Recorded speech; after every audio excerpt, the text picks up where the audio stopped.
So I had an amazing day yesterday, right? And I wanted to record this. The day was so remarkable for me that I'm inspired to actually make a video about it.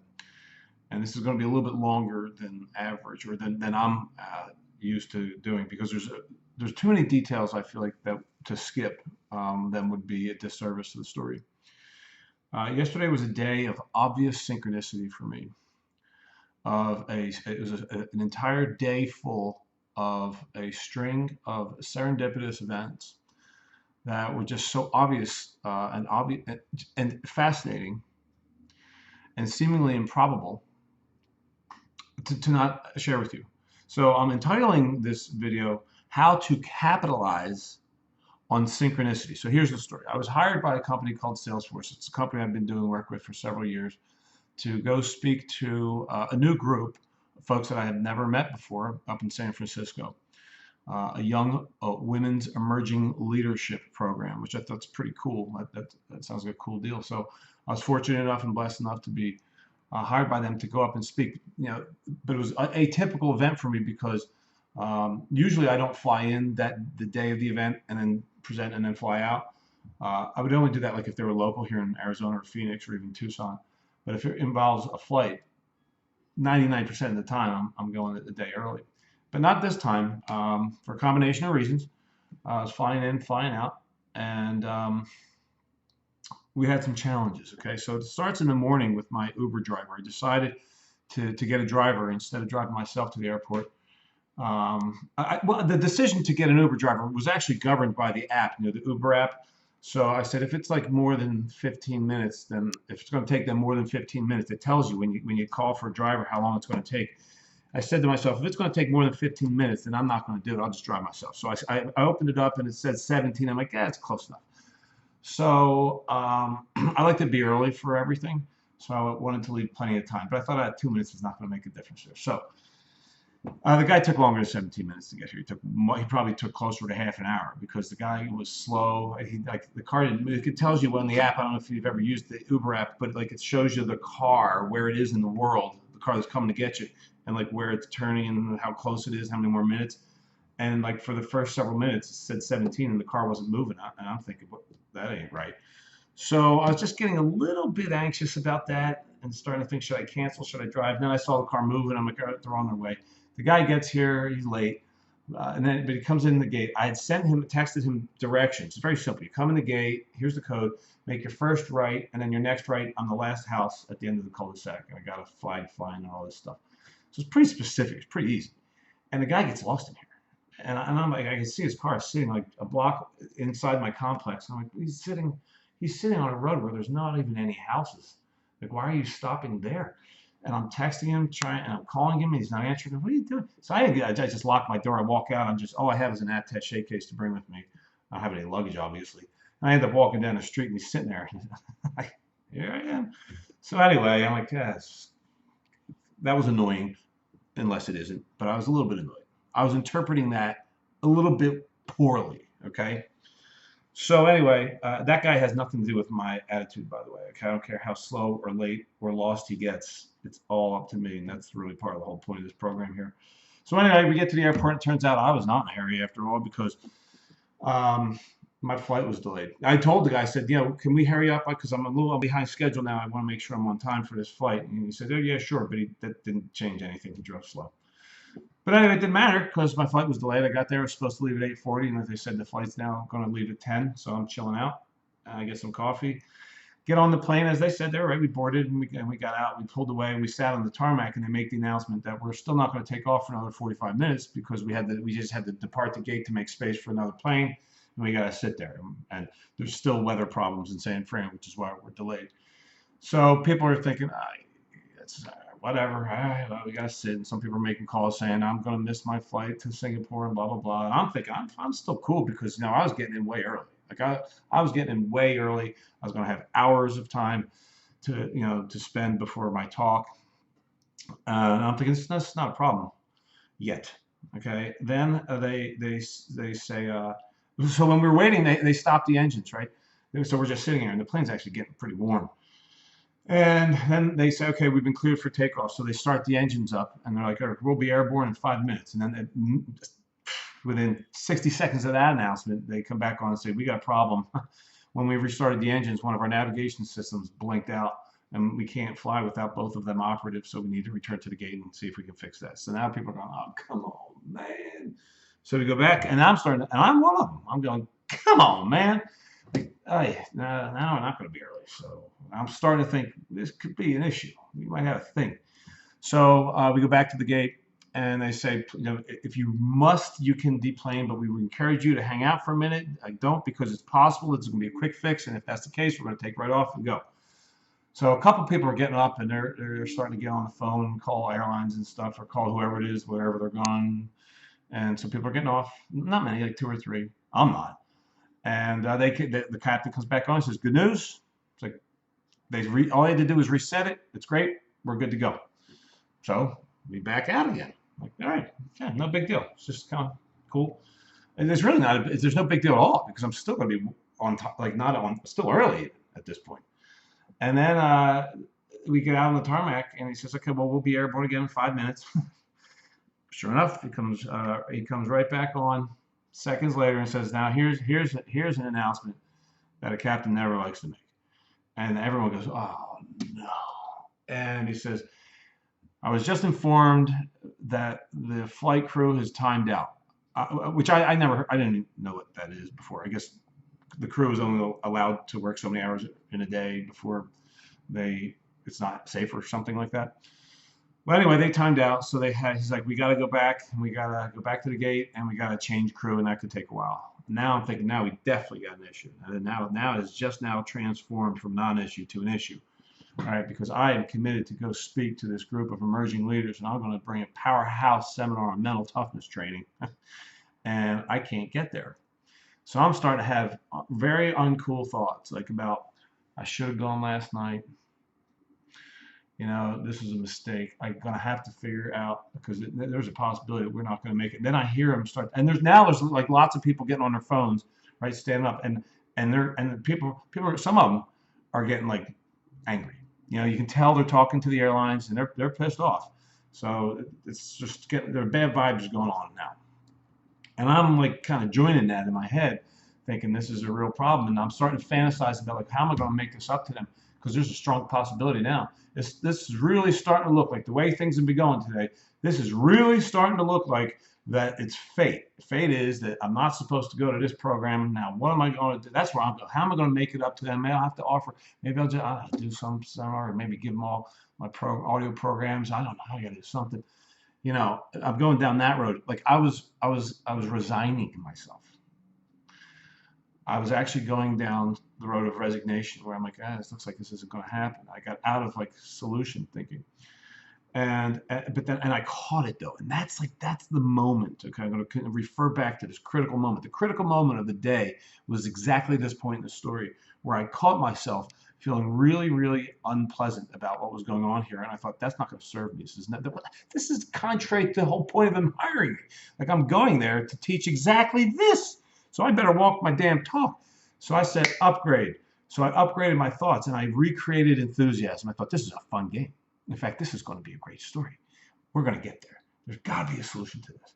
So I made it a game. I literally got above the O line, so to speak. If that nomenclature doesn't make sense to you, there's another video here on my YouTube page, which is called Interpretation versus Observation, and I encourage you to look at that one. It explains that. And all that actually means simply is, like, the O line means the neutral interpretation.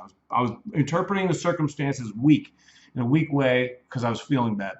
So what I wanted to do was upgrade my interpretations, get above the neutral line, get back into like enthusiasm, get back in spirit, like inspired. Right? I wanted to create high grade states. So I got enthused about it. Right? And that word, by the way, enthusiasm, is a very powerful word, because it's a very powerful state. It's a very creative state. It's a very intelligent state. And the word enthusiasm actually originates from the Greek word entheos, which means the God within. Theos is God, the God within, or the creator. So when I'm enthusiastic, I'm activating the creative part of me, my creator self. So I want to, and that from that state is where I create magic, where I create solutions, where I have problem solving or solution focused thinking, and activate creative genius. So it did take a lot of genius to just dial up the number for formerly U.S. Airways, now American Airlines, their frequent flyer concierge, right? So I call them up, and this is also important. I was enthusiastic, and she could hear the person who answered the phone. She could hear me smiling as soon as I said hi. I'm doing great, and I really need your help. I'm on a flight that's being really delayed, and I need to get to San Fran because I was hired to give a really cool talk, and I really need your help getting there. And I'm saying it in a fun way so she could sense it. I could hear it from her. Even through a phone, you can sense a person's vibe, right? I wasn't being like those bitter, angry people, like that's not going to be good enough. I was like, I don't want to be that guy right now. I want to activate. I want to test out the enthusiastic state. So she's being helpful. She's being nice. And as I'm walking off the plane, I hear them say, okay, so we've just been informed that this flight is going to be delayed at least 2.5 hours before we get the next crew on. And now I'm like, okay, this flight's definitely not an option now. So I get off. I'm just walking off the jetway into the terminal, and she says, okay, there's the last flight, only other one to San Fran is, they might even be done boarding. It's at gate A3. Where are you? And I said, I'm right there. I'm at A9. I just walked out of A9. I'm like, I can see it. She goes, oh man, you're lucky. So get on down there, but I don't know if you're lucky enough because they actually were supposed to already be boarded. They may have already pulled away from the gate. They could all be on the plane out and pulled away. So I jogged down there, and she says, anybody there? I said, the door's open. She goes, well, go ask him. So I run up, and I think the guy knew right away. It's an older guy, a German guy. His name was Stefan, as a matter of fact. And he was kind of frantically typing. He says, okay, you were on the, okay, that was a mess. And he's typing away. You could tell he'd been dealing with some chaos. And I'm just waiting and waiting. And I said, thank you for your help. She goes, no, do not hang up. Do not hang up until I know that you're on that plane. I'm like, that's really nice. Right on. That's great customer service. So props to her. So, I'm waiting, and the guy prints out a boarding pass. And he says, you got the last seat on the plane. I thought, hell yeah. I said, I'm good to go. Thank you so much. Thank you. Now I'm going to time out from the story just for a second to acknowledge that this is one of like the most important parts of the whole story. Why I made me sharing this. If I had stayed, there is zero part of me that's exaggerating this. If I had stayed in that downward spiral of resignation, like, oh man, poor me. First of all, it starts with the bad driver this morning, and then, and then it's delayed, and then it's delayed again, and now it's like canceled or whatever. And if I had stayed in that whole like, well, what's the best I can do? How will I make it up for them? As opposed to, no, this game ain't over yet. This might be halfway through the fourth quarter, but that bell hadn't run. The buzzer hasn't. It ain't over. If I'd stayed in that downward spiral, you know what would have happened? I may not. Even if I had called the concierge 35 seconds later, I would have missed my window of opportunity to get to the San Fran. That's a fact, because the doors closed behind me just about. So if I had waited seconds later to shift my attitude from resigned, low grade, back up to enthusiasm, where I took immediate action. It wasn't like brilliant, it's just any action. It was like the obvious action. Then I would have missed that flight. Or maybe I wouldn't have called for 2 more minutes.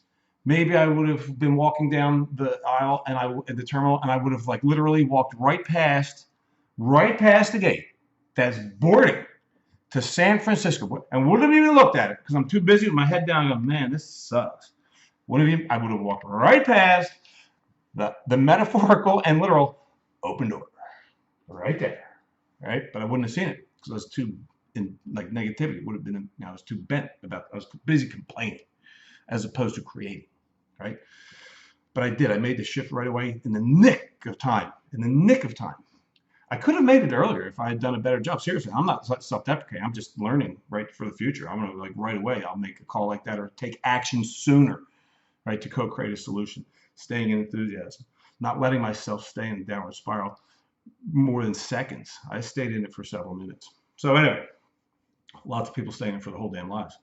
So in that respect, it's pretty damn good.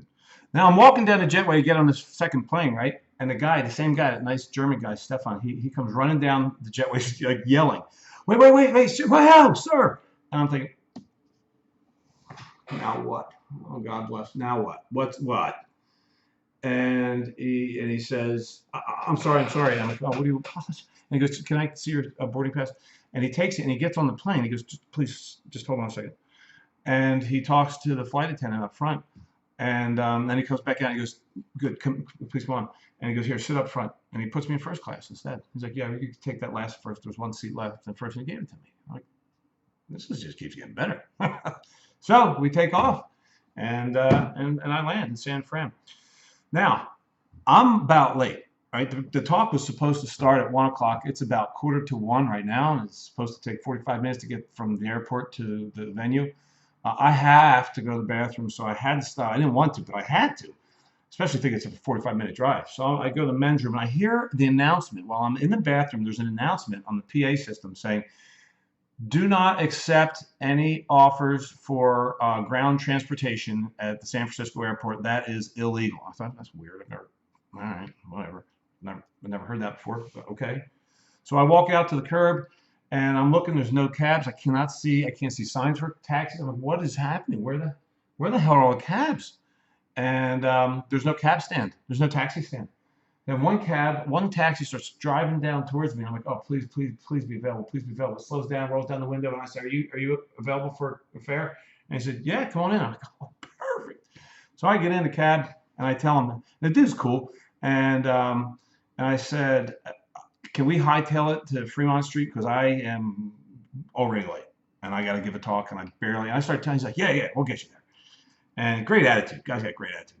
And so I just share with him the whole story. Up to then, he's like fascinated by that. He thinks it's just pretty cool. He's driving this dude who's giving a talk, and he's got a good attitude. So it was a fun conversation. So we get there.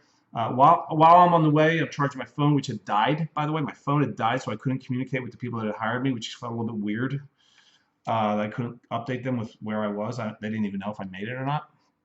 So I was charging my phone in his car. I texted Elena, who's the person that hired me, Salesforce for the event, and I told her I got a great cabbie. He's hauling ass, and she said, "Wow, if he's good, get his card. We'll hire him for your ride back this afternoon." So right, I told him, I said, "Oh, you got a job this afternoon, buddy," and he was cool with that. So anyway, I ended up giving the talk. Amazing. I don't want to get into too much. I shared the whole story with the women because it was relevant to mental toughness. It was like it was like real live, fresh, hot off the press content, of opportunities.